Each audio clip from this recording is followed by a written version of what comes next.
तो BMW को ठीक करने वाले हैं, तो मुझे टूल किट चाहिए था। एक्चुअली मैं इसी बैग में अपना टूल किट रखता हूँ, लॉन्ग टूर में काम आता है।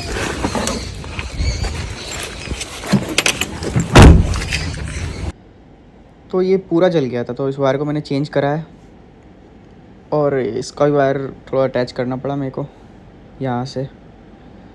एंड टैंक आ चुका है हमारा, तो इसमें आज टैंक फिट करेंगे इस जगह पे, फिर देखते हैं कैसा काम करता है बाइक। और लाइट भी हमने इसमें न्यू इंस्टॉल कर दिया है BMW का। तो ये देखो आप क्या चल रहा है। तो इसे पूरा रेडी करेंगे और फिर इसका